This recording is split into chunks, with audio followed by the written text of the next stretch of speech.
All right. Welcome back. The conversation has already begun, and it's on a very light note and very exciting indeed. But of course, you will also be getting the feel of it very soon. It's the Kickstarter, the Lubugo's importance in culture. Forgive my pronunciation of that. Lubugo. There are people who, Lubugo. Hey, now you see, there are people who are going to help me, especially in this. Today we turn our attention to one of the Uganda's oldest and most enduring cultural symbols, Lubugo. The traditional barkcloth derived from the Mutuba tree, and the botanical name here is something I'm going to attempt, but if things go haywire, please, Ficus natalensis. Interesting there. Recognized by UNESCO in 2008 as a masterpiece of the oral and intangible heritage of humanity, barkcloth has served not just as a textile, but a spiritual fabric, a symbol of authority, and an archive of identity for Buganda for centuries. Research from the Uganda Forestry Resources Institute shows that a single Mutuba tree can produce barkcloth annually for over 40 years, making it one of the most sustainable indigenous textiles. Despite this, the practice of barkcloth extraction, known as okusala or lugoye, has drastically declined due to urbanization, the aging of skilled artisans, and the lack of structured apprenticeship. Yet the global creative economy is shifting. In recent years, barkcloth has found its way into modern fashion runways, contemporary art pieces, interior design, and even environmentally conscious product lines. This raises the questions: how do we preserve its science? How do we protect the practitioners? And can the craft be imagined and reimagined for future generations? Those are poignant and eternal questions. I have with me Owek Nuwa Wamala Nnyanzi. He's an artist and a cultural preservationist, a celebrated Ugandan visual artist whose work blends heritage and modern expression. Owek Nuwa Nnyanzi has spent decades documenting and revitalizing indigenous cultural practices. His installations often integrate barkcloth, positioning him as one of the leading voices on contemporary relevance of Lubugo or barkcloth. His knowledge of its ceremonial, social, and artistic uses offers a rich perspective on preservation and innovation. You're most welcome to Morning at NTV. Thank you very much, Chris. I'm glad to be here. Grace. And thank you for the kind words. I am humbled immensely, and I'll be talking about that a little bit shortly, but allow me welcome my partner in crime, the usual suspect, Andrew Kagwa, arts and culture journalist with the Daily Monitor. You're described as one of Uganda's leading arts journalists. Yeah, people love saying that. For your deep investigations into the country's creative ecosystem, film, crafts, performance, and heritage traditions. Through your reporting, you have highlighted the economic potential of cultural industries and the urgent need to protect fading practices. Your lens bring analysis, context, and the national narrative to today's discussion. I'm honored. Oh, thank you. Thank you. Wow. But allow me to begin with the good Owek Nuwa. Your works of art, I don't know how far that particular initiative is right now, but when I was about 9 to 10 and beginning to understand the dynamics of the world in a little bit more detail than simply a passing fad, there were pieces that were shared regularly in the papers of art. They included, you could see harps, music pieces, painted in the most simple but exotic way. That was eye-catching. Later on, when I was given options in my secondary school to select subjects, I took on fine art. Oh, that's so great. Sometimes I can fumble around, but not as good as you. I'm glad it helped. Wow. How far is that? I know we shall be going into this, the barkcloth and everything around it. How far is the art endeavor and initiative on your part? I must glorify the Lord for giving me the talent, because I didn't go to school to study art. It was purely by God's grace that he gave me the talent, and I've managed to make use of it. People have asked me, what exactly do you do?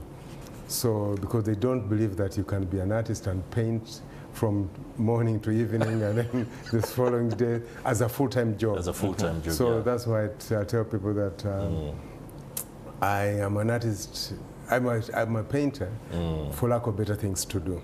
Interesting. And I earn a living from painting. Yeah. From paint, I realized just doing the art, practicing the art was not enough. I had also to create a market. That's right. And how do you create the market? I'll give you just a little You have bit to of get a business background. imperative to A it. little bit of background. Yeah. I grew up knowing that I was an artist, but I didn't become a full-time artist until I was in Kenya in exile in 1978, when I started practicing art, visual art, as a profession. Later on, I realized, I thought I was doing it for a few days, a few months, and then veer into Passing something time. else. Yeah. But I got involved, I got hooked. Then I had an exhibition in 1980. It was successful. I said, you know what? I must give back to art. So how do I give back to art? By appreciating and also making other people appreciate it. And I'm glad when you testify that it was because you saw my art that you became interested. And then when I decided to come back to Uganda, people were wondering, who is going to buy your art? By the way, when you say 78 art exhibition, and then you're like, you're glad it inspired me. No, me, I saw your art 1998, 1999, 2000, not in 70. So, okay. People might be like, Chris, bulijo tulimba. You're in your 70s. That's Okay. Yeah. So no, that was as a result of the 20 years of consistent and intentional art exposure and raising awareness and appreciation of our art. So when I came back to Uganda, I decided to be open and available to whoever cared to listen. And the media was very kind and interviewed me and carried my stories. Okay. Andrew Kagwa will be commenting or giving us a quick review of his own follow-up of that. But we have some pieces that are displayed on the screen. When you are coming up with a piece like that one, That's not my work. that's not yours? No. Okay, there are pieces that are similar. When an artist is doing that, what is going on in your mind? What are you trying to create? One, how do you get inspired to create something? One, it could be as a result of what you feel. Two, you could be commissioned. Three, you could be provoked. Provoked. Yes. Something happens and said, how do I express myself on this one? So you go ahead and, I'll give an example. When COVID hit, the pandemic, there was, people advised that when you are sneezing, you do this. And immediately, I decided to illustrate it.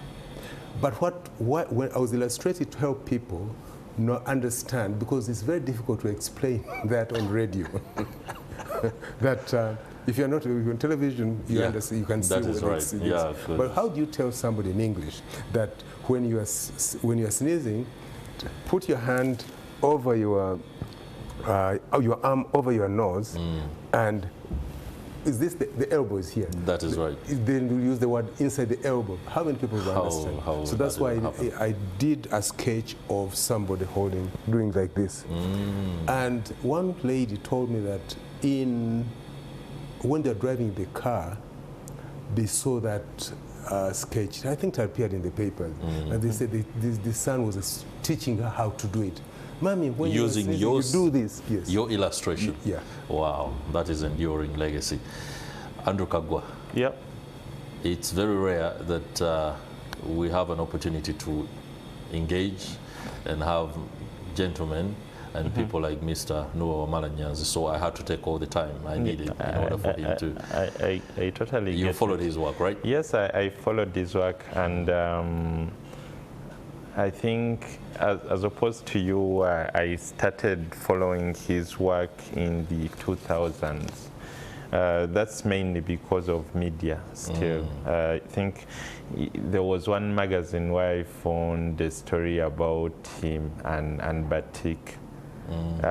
They actually, their bias was on his batik work. And that's the very first time. Piqued interest. Particularly, it was the first time I was hearing about batik. Yeah.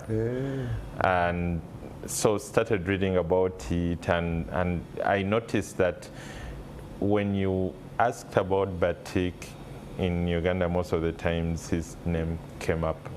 And yeah, so continued reading up, and when I joined media about 9 years ago, eventually got a chance to meet him and cover him a lot of times. Hey, and now you're friends and regular guys. Yes. You talk. Yeah, now we talk. Lovely, thank you very much. So let me go into the gist of the conversation about barkcloth or Lubugo. The science of it, the skill in extracting it, the business in selling and coming up with all sorts of designs, including clothes. Talk to us about Lubugo. Lubugo is barkcloth, got from Ficus naturalensis tree. There are so many species, many families in that genre. And the barkcloth was first introduced in this 14th or 15th century. But it was as a result of one person trying to a rope to tie something. Tie something, yeah. There was that need. So they went, cut this tree and then removed the bark and tried to stretch. You realized it was stretching. So from there, the technique of stretching the bark started. And the rest is history. But with the barkcloth, the good thing about it is you harvest it. You do not destroy the tree. You harvest it on an annual basis. You take off the bark of the tree, you boil it in a pot, and then you start heating it using the mallet.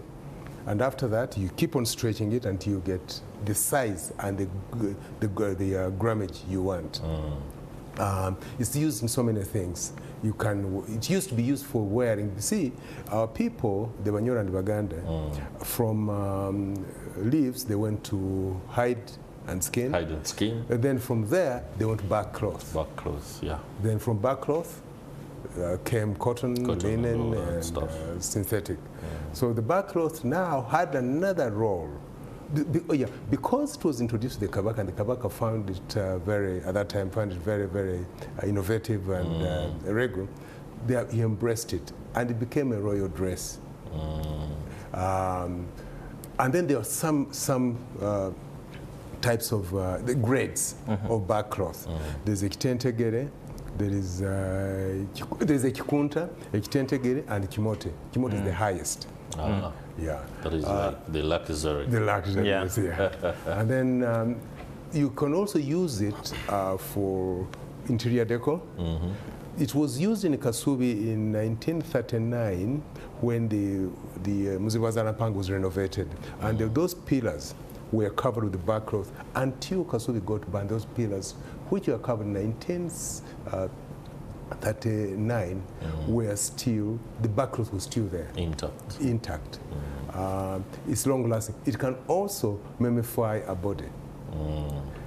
Bodies were, when they are wrapped, the dead bodies, when they are wrapped into barkcloth, it sucks out the fluids and ends up preserving the body, mummifying the body. That is right. Yes, yeah.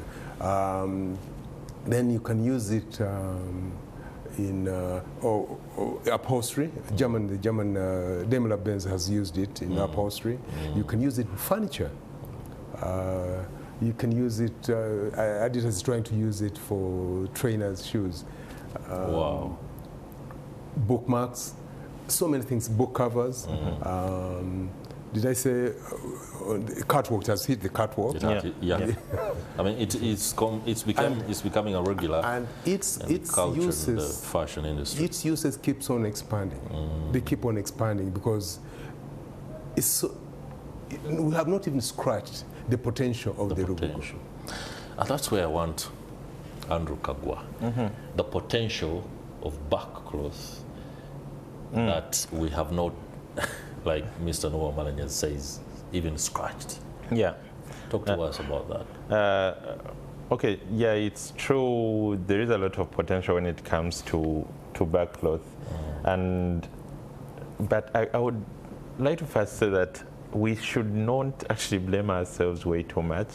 As a country, I feel like we have tried because using it. In using it, I cannot say that we've used it right for it to remain as celebrated as much, but I think we've tried, even the fact that you're talking about it now, because I was in Ghana and I noticed that they also have something like a barkcloth, which is I think called tapa. It's also got from a bark of a tree. The making is much easier compared to the Lubugo, but like tapa is really unknown in Ghana. Like when you talk about like traditional clothing or going back, like everyone in Ghana will tell you about the kente and all these other things.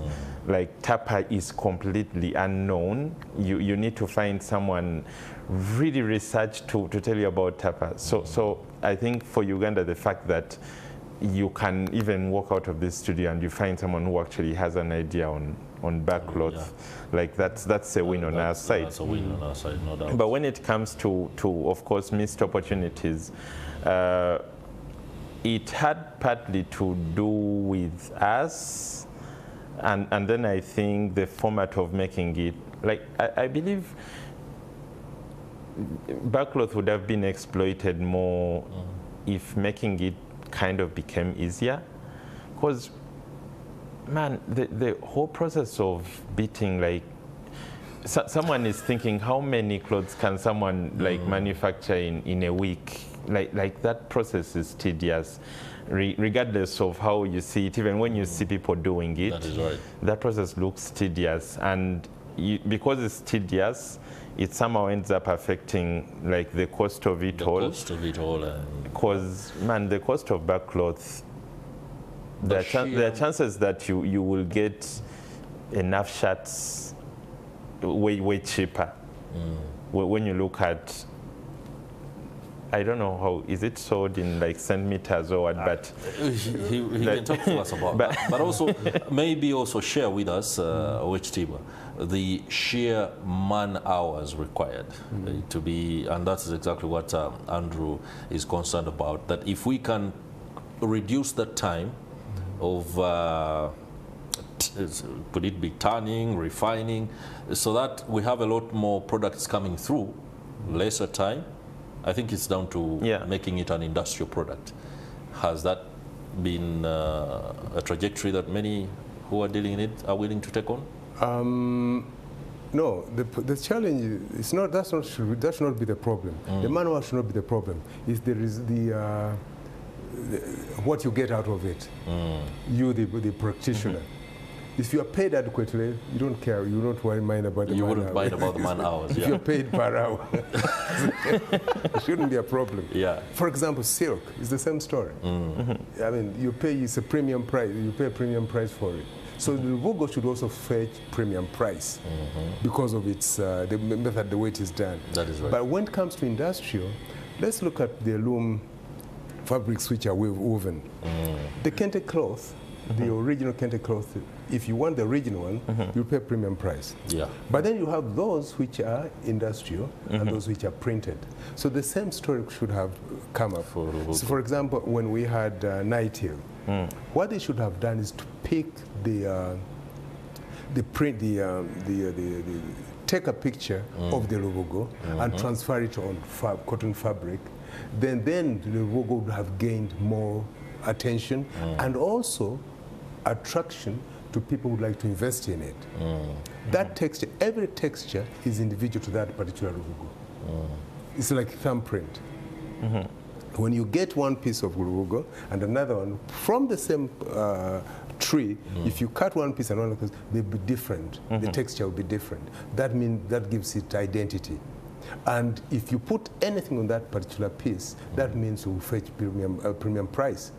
Why am I saying this? I'm saying this that you don't need to industrialize the Lubugo making, but what you need to do is to expand the planting of the Mutuba tree.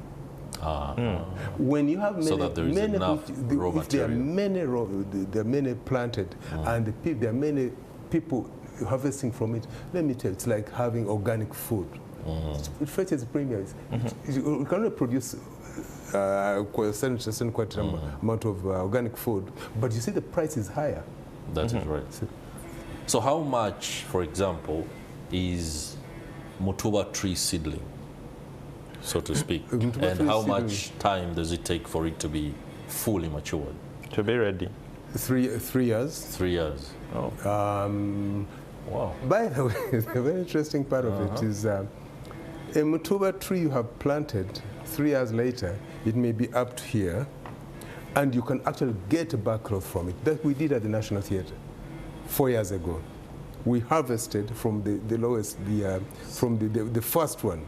We got a piece this size, about A1 size.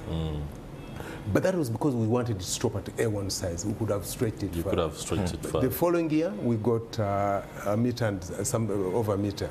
And then the third one, I've not seen it, Mutebi the Crusader of planting, and he's I call him the disciple of barkcloth.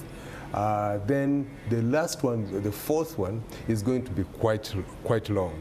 So why am I saying all these things? If you have the Mutuba trees planted and they are harvesting, the market will be there and they'll be fetching premium price. And the people who would learn, the young people who would learn the skill, will end up probably making it even faster. Yeah. You see, the more you do it, the faster you do it. Yes. But I think the price that will fetch. I saw, my producer showed me a piece. I think it's a lady's coat made out of barkcloth. Barkcloth. Oh, Lubugo, sorry. Lubugo. So that one. Yeah. Now I'm wondering how that undergoes dry cleaning, right? Pardon? Does Lubugo undergo washing, dry cleaning? You wipe. You wipe yes, it. Yes. Okay. The good thing about it can absorb water if it stayed longer. But if you just wipe it to come clean. Yes. Okay. Doesn't that affect its durability and ability for it to make inroads into the market? There are people who would want to buy a cloth. This is very interesting. A very interesting question you asked. Do you know these West African garbs for ladies and stuff? Do you know they don't wash them? Those flamboyant things. What they do? They hang them out. They aerate them. Wait a minute. You people are fond of putting stuff in water and washing and something. Just hang them out. Now, how does that erase the effects of either sweat, dust? You hang it up. Remember, they're ceremonial. Once in a while. Yes. Yeah. Okay. Wow. Andrew. Yeah. What's next? How do we basically take advantage of the innovations still available that we can, for example, do treatments, dyes, industrial applications to make it more adaptable to contemporary design? Because there are people out there, the young ones, they are quick to take on new products, but the identity of barkcloth is heavily anchored on tradition, and many tend to think tradition is backward. How do we navigate that, make things better? I think if there is one thing I usually say when I'm on this show, and it's about art, is about policy. Policy.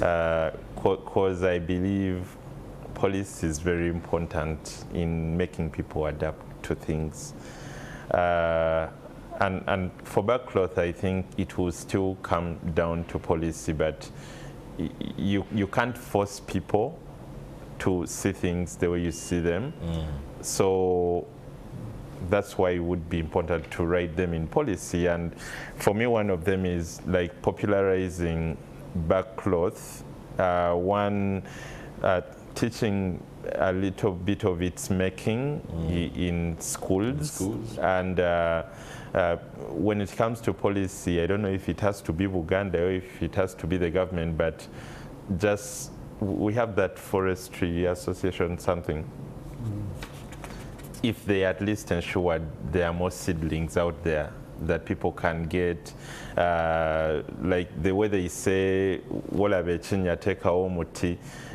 this time, if you're planting at least 5 trees, make sure that 3 is Mutuba, like just to get this into people's minds. One, to have more trees, to have more knowledge out there about what the trees do and what the trees can serve. Like I feel like when you start rolling out that, and when people start knowing that this actually exists, like you won't have a problem when it comes to popularizing it. Like availing it will kind of sink in people's minds. That is sustainability. Following up on, you are right, you are very correct, Andrew. Do you know why kente cloth is very popular all over the world? Today, it is the symbol of Africanness. Yeah. In the United States, kente cloth. By the way, for those that might not be initiated, kente is the Ghanaian. Yes. Ghanaian fabric. That, which is multicolored, and people now are loving them so much. I was at the High Court the other day. They were planning a party, and the decoration was kente prints. Do you know how it became popular? President Nkrumah would don it at special functions, and because it was the symbol of Africa. So the world now every other part to be seen to be African, you have to would adorn the kente fabric, kente pattern. Today, the graduation in the United States of America, graduation ceremony, will be incomplete without the kente cloth. And every organization, every university which has got an African American involved. Wow. At Kwanzaa, the Thanksgiving, the African Thanksgiving in the United States, the pattern is kente. But because the president of Nigeria, of Ghana, Kwame Nkrumah, consciously presented it at very important functions. I mean, it was a deliberate one. I don't see. Now, coming back here, I see the president wearing that hat, the white-brimmed hat. What would he lose if it was made of barkcloth? First of all, you will be supporting the local industry. UNESCO did its part, but did we pick it up? I can't imagine a president putting on khaki stuff, from us. Then when you have your own, and you're by the way, you are #1 marketeer of Uganda, and you are paid to do that. All right, that hat on that President Yoweri Kaguta Museveni loves so much. We would be honored as a country, Mr. President, if that hat were barkcloth. It would go a long way in marketing the barkcloth, but also positioning Uganda and all our advantages a little bit better. There's something else.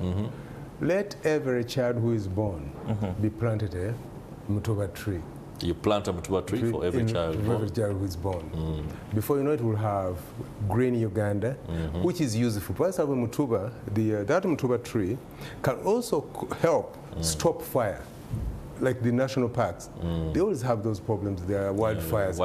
You plant them around certain places, the fire will not go across where the Mutuba is. You can also make a very good hedge.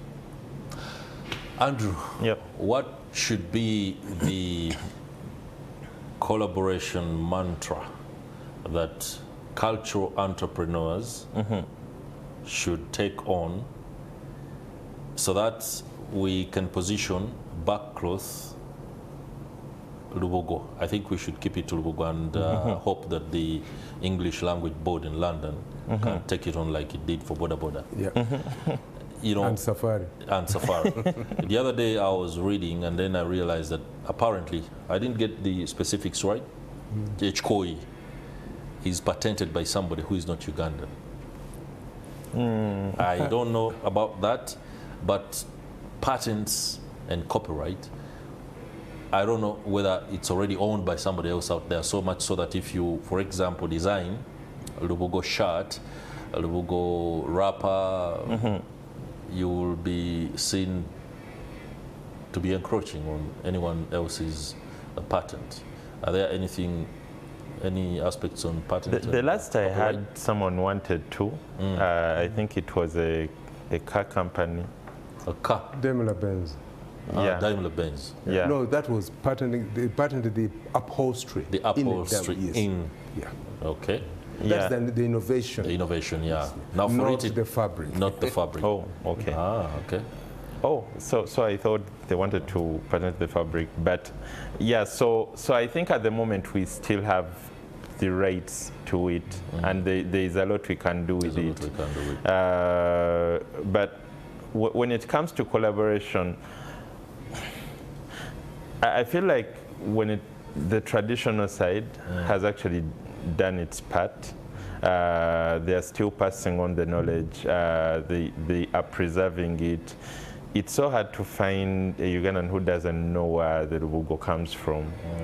They might not have seen the Mutuba tree, but they are aware. They know it's a tree. They know it's a tree. Get the thing off, bang it, hit it, stretch it. So I feel like the traditional part they've done their part.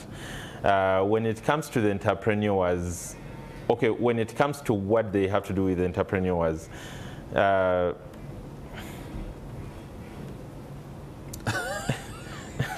that is that's a hard one. Yeah. Find the words. Tell us, because we need to know how to move forward in the best possible way. I feel like one of the best things is making the Lubugo part of everyday life, because at the moment we've made it very ceremonial, and much as I like the ceremonial part of it, but some people chose to make it very ceremonial on death. Oh, and that is our very last issue to talk about, and no one except you that can offer perspective and insight. How do we deconstruct the spirituality around Lubugo and the fashion to allow us be comfortable and not think by wearing it we are speaking to the gods? Andrew was talking about getting the entrepreneurs into the play. Policy, like you have said. Oh, okay. It was policy. How does an entrepreneur get into it? He's given an incentive. So that if you do this, this is what you get. You get tax breaks, that kind of stuff. Sure. And the potential, once, the Ugandan entrepreneurs, they don't want to be pioneers. They like jumping on what someone has done. There's a fear. Once somebody has done it or has worked, then you see them running in. So what needs to be done? Our government should be intentional about that. First of all, we will be getting carbon credit if we plant so many Mutuba trees. And if we encourage this, instead of planting kalitunsi and pine, which is going to affect our soil, we should be planting Mutuba trees, because the benefits from Mutuba trees are more than the kalitunsi and stuff. Because that one you cut, and then you have wasted you have degraded the soil. Coming back to very quickly, what should that is the deconstruction of the spirituality around Lubugo. That one is why did it happen? When the colonialists came in here, they first of all had to deculturalize the people for them to dominate them. Remember, they came here to find where they're going to plant raw materials, cotton, coffee, and tobacco. So when you're going to plant cotton to make fabrics in Europe, so how do you leave the barkcloth to continue without undermining it. That is answered. We now perfectly understand exactly how it happened. I don't want to dwell on that so much because it would take us into a discussion which many times never ends when you want to discuss aspects of spirituality. But of course the symbolism does stay. As we close, we want to basically understand how is the exhibition circuit like? Where do we find these products? Is it at National Theatre? I see there is a back end. That one looks to be readily available. Which other places? The National Arts and Cultural Crafts Association of Uganda, that's Nakau, next to the National Theatre. That's where you'll find products made from barkcloth. And also the Mutuba tree. Actually, we brought, we planted the Mutuba tree in the middle of the city for people to come and experience. Guess what? They didn't show up. I hope on the 5th... He did cover it. If he had covered, then people would have showed up. Are you going to write about Mutuba tree?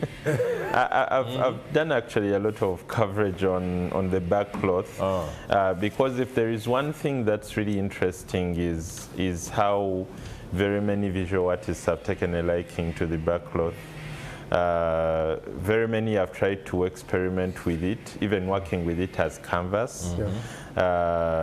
Of course, everyone is trying a different one, and everyone at times gets different results. I think I've seen Zenson's work with the barkcloth. I've also seen, yes, Mutebi, and then I've seen Pamela. Yeah, Pamela Chai, and then there is another Pamela whose other name I've forgotten. But yeah, like a lot of visual artists have been trying to work with I also paint on barkcloth. Yes. As canvas. And we have people who are making products. There's every Friday, on Old Kampala, there's a Friday market there. Every Friday. You go there and see with the ladies who make tablecloths, table mats, and bags, and then for high-end use. Perfect. The opportunities around Lubugo are well inexhaustible. Mutuba tree should be planted, and of course we can sustain everything that comes with it. And people have known me for a long time as a visual arts practitioner. Visual art practitioner. I also now veered into acting. Acting. You're the big screen. On the screen. No, we have Loving Beyond. You know? Oh, thank you so much. No doubt we shall be following up on that. Owek Nuwa Wamala Nnyanzi, many thanks for making time. Thank you, and Chris, many thanks to you too, Andrew Kagwa, for coming through. Your insights and perspective have emboldened our understanding of this particular product, and we hope that all stakeholders should be able to take on their role in order for us to maximize the returns from Mutuba. That's it for this edition of Morning at NTV. We are unable to bring you Mr. Matthias Walukaga. Our colleague Stephen Mbide was brought down by the vagaries of technology, but we shall be able to, of course, bring you the very latest in terms of what's happening on ground as Ugandans gear up for the election. We urge you to stay cautious, especially since the campaigns are taking on. Allow me end it here. On behalf of the team behind the scenes, many thanks for the good job. It's been a lovely week as we enter the weekend. Be moderate in everything that you choose to do. We shall be here next week to give you the very latest and also be your company. I'll do the selfies with Mr. Nuwa Nnyanzi so I can get these moments. The producer, you can sign us out as we take our selfies. That's great. There we are.